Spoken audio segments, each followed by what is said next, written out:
Assalamualaikum warahmatullahi wabarakatuh.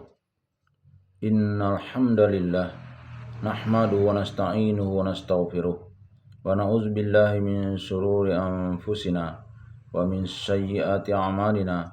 May yahdihillahu fala mudhillalah wa may yudlil falan tajida lahu waliyyan mursyida. Asyhadu an la ilaha illallah wa asyhadu anna Muhammadan abduhu wa rasuluhu la nabiyya ba'd. Allahumma shalli wa sallim ala hadzal nabiyil karim Muhammadin sallallahu alaihi wasallam la nabiyya ba'd.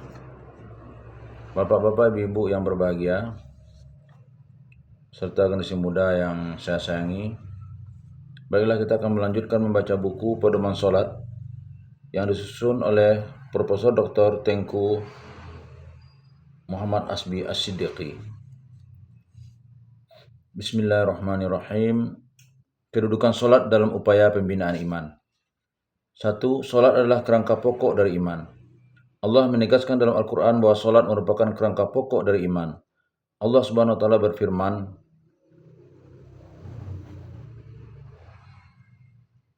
A'udzu billahi minasy syaithanir rajim. Alif Lam.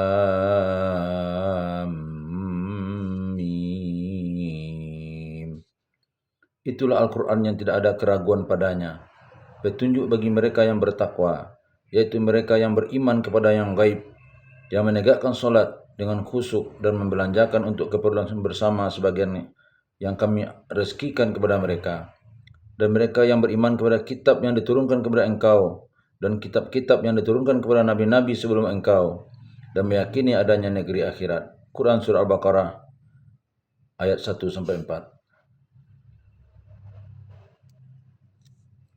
Ayat-ayat ini menegaskan bahwa muttaqin atau orang-orang yang bertakwa atau mukminin, orang-orang yang beriman adalah orang yang beriman kepada yang gaib, yang tidak terlihat oleh pandangan mata, mendirikan solat dan mengeluarkan sebagian hartanya untuk kemaslahatan umum atau kemaslahatan masyarakat yang dinamakan jalan Allah. Ayat-ayat dalam surah Al-Baqarah tersebut juga menegaskan bahwa mengerjakan solat dan mengeluarkan zakat merupakan dorongan iman kepada Allah yang bersemi dalam jiwa. Susunan ayat tersebut Allah meletakkan perkataan dan mendirikan solat sesudah kata beriman kepada yang gaib, dan meletakkan perkataan dan mengeluarkan sebagian hartamu untuk kemaslahatan umum sesudah kata mendirikan solat. Susunan ini memberi pengertian bahwa iman yang teguh bersemi di lubuk jiwa mendorong untuk melaksanakan solat. Solat yang sempurna ditegakkan dengan khusyuk yang menjadi spiritnya, ruhnya, membawa kepada rela mengorbankan sebagian harta untuk kepentingan pergaulan hidup bersama. Allah Subhanahu wa Ta'ala berfirman, orang-orang yang beriman, laki-laki dan perempuan, sebagian mereka adalah menjadi penolong bagi sebagian yang lain. Mereka menyuruh mengerjakan yang ma'ruf, mencegah dari yang mungkar, mendirikan sembahyang, menunaikan zakat, dan mereka taat kepada Allah dan Rasul-Nya. Mereka itu yang akan diberi rahmat oleh Allah. Sesungguhnya Allah Maha Perkasa lagi Maha Bijaksana. Quran Surah At-Taubah ayat 71. Ayat tersebut menyatakan bahwa orang-orang yang beriman wajib saling menolong, dan masing-masing mereka menyuruh ma'ruf, mencegah mungkar, mendirikan solat, menunaikan zakat, taat kepada Allah dan Rasul-Nya. Ayat ini juga menerangkan bahwa Allah akan memberikan rahmat kepada mereka yang melaksanakan kewajibannya. Allah Subhanahu wa Ta'ala berfirman, sesungguhnya orang-orang yang beriman adalah mereka yang apabila disebut nama Allah, gemetarlah hati mereka, dan apabila dibacakan kepada mereka ayat-ayatnya, bertambahlah iman mereka karenanya, dan kepada Tuhanlah mereka bertawakal. Yaitu orang-orang yang mendirikan solat dan menafkahkan sebagian dari rezeki yang kami berikan kepada mereka. Itulah orang-orang yang beriman dengan sebenar-benarnya. Mereka akan memperoleh beberapa derajat ketinggian di sisi Tuhannya dan ampunan serta rezeki atau nikmat yang mulia. Quran Surah Al-Anfal ayat 2, 3, dan 4. Ayat ini menyatakan bahwa orang mukmin yang hak mempunyai sifat-sifat sebagaimana berikut. Pertama, jiwanya merasa takut apabila orang menyebut nama Allah Subhanahu wa Ta'ala di hadapannya, atau apabila orang memperingatkannya dengan nama Allah Subhanahu wa Ta'ala. Ketakutan kepada Allah Subhanahu wa Ta'ala tersebut akan menggerakkan dirinya untuk mengerjakan kebaikan, menunaikan tugas, menunaikan kewajiban, dan meninggalkan larangannya.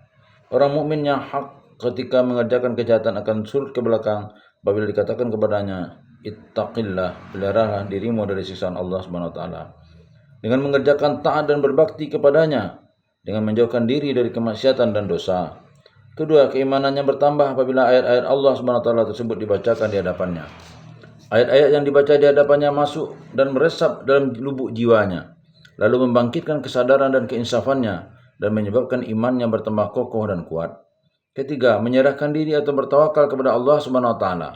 Orang mukmin yang hak tidak akan menyerahkan diri kepada selain Allah Subhanahu wa taala. Bagaimanapun keadaannya, mereka menyerahkan diri hanya kepada Allah, Tuhan yang menjadikannya dan menjadikan seluruh alam yang lainnya. Keempat, mendirikan solat. Orang-orang mukmin yang benar akan senantiasa menegakkan solat dengan khusyuk, takut kepada Allah, menghadirkan Allah dalam hati, bukan dengan lalai, tergesa-gesa, tergopoh-gopoh, dan tidak memahami dan menghayati maknanya. Kelima, mengeluarkan sebagian harta miliknya di jalan Allah Subhanahu wa taala untuk kebajikan masyarakat selain dari zakat fitrah dan tugas-tugas atau kewajiban tertentu. Seorang mukmin yang hanya menyerahkan diri kepada Allah Subhanahu wa taala pasti melaksanakan pokok-pokok kebajikan, yaitu 1. Mendirikan salat yang merupakan hak Allah Subhanahu wa taala sendiri, dan 2. Membelanjakan sebagian harta suatu hak masyarakat yang melengkapi zakat dan segala hak yang lain baik wajib maupun sunnah.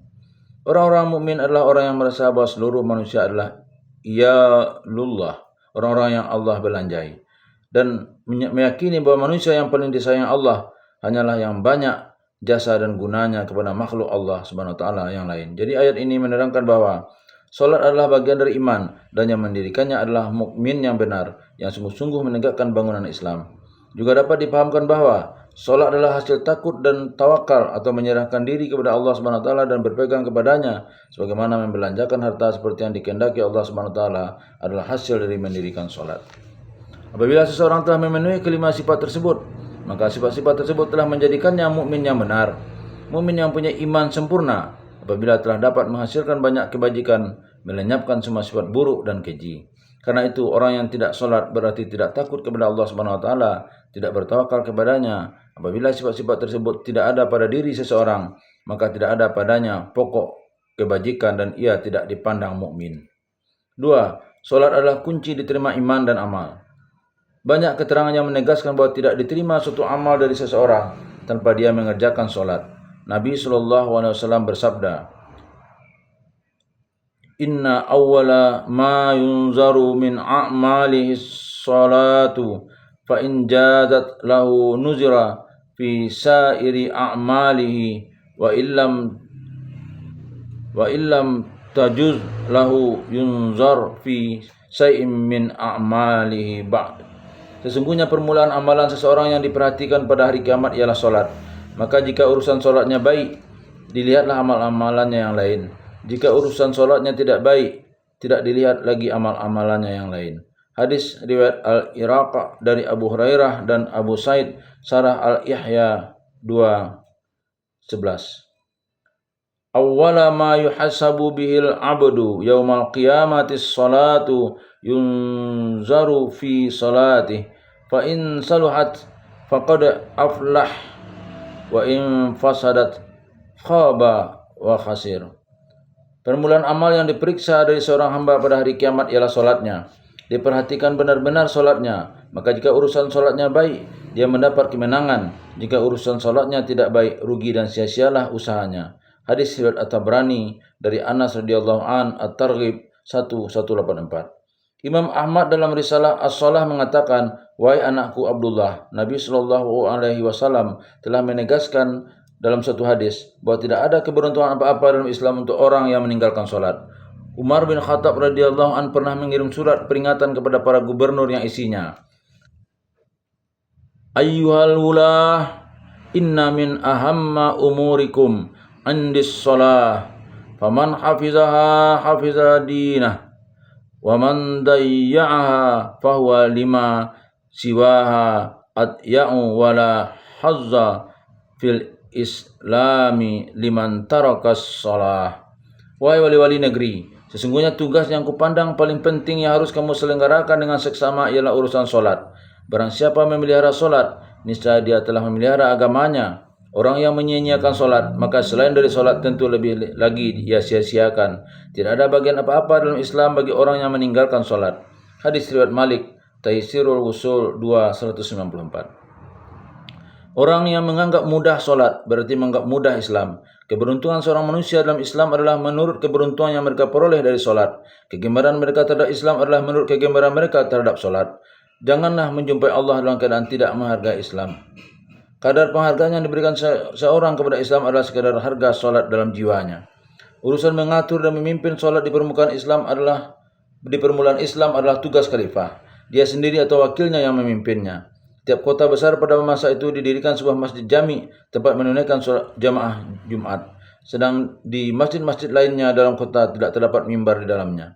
Salat Jumat hanya diselenggarakan pada sebuah masjid yang diimami oleh khalifah atau oleh gubernur. Tidak ada keterangan yang kita peroleh bahwa di masa Khulafaur Rasyidin telah ada beberapa masjid dalam satu kota yang masing-masing menyelenggarakan salat Jumat. 3. Tidak ada iman tanpa salat. Ahli ilmu yang mengartikan iman dengan tasdiq qalbi, membenarkan dengan hati, menafsirkan Islam dengan amal, mengerjakan segala perintah dengan anggota, beranggapan bahwa iman membenarkan dengan hati dan Islam amal masing-masingnya berdiri sendiri. Sebenarnya iman adalah tasdik id'ani, yaitu menundukkan diri ke bawah perintah dengan mengerjakan segala yang dituntut oleh kepercayaan hati, mengerjakan suruhan dan menjauhkan larangan, bukan semata-mata hanya membenarkan saja atau tasdik. Tunduk dalam perintah mengharuskan kita untuk senantiasa beramal selama tidak ada halangan yang mengganggu. Iman dan Islam saling terkait. Tidak diterima salah satu tanpa amal yang lain selama tidak ada halangan untuk terlaksananya amalan tersebut. Seseorang yang meninggalkan fardu atau kewajiban atau mengerjakan dosa besar serta tetap mengerjakannya tanpa mempedulikan perintah atau tidak mengacukan ancaman Allah, maka sikapnya tersebut tidak sesuai dengan iman id'ani yang sahih. Tidak sesuai dengan pengakuan sejati yang mengharuskan dia menundukkan diri ke bawah perintah. Jelasnya, apabila seseorang mengaku beriman tetapi tak pernah solat, maka pengakuannya tidak diterima syarak. Billahi taufiq wal hidayah. Wassalamualaikum warahmatullahi wabarakatuh.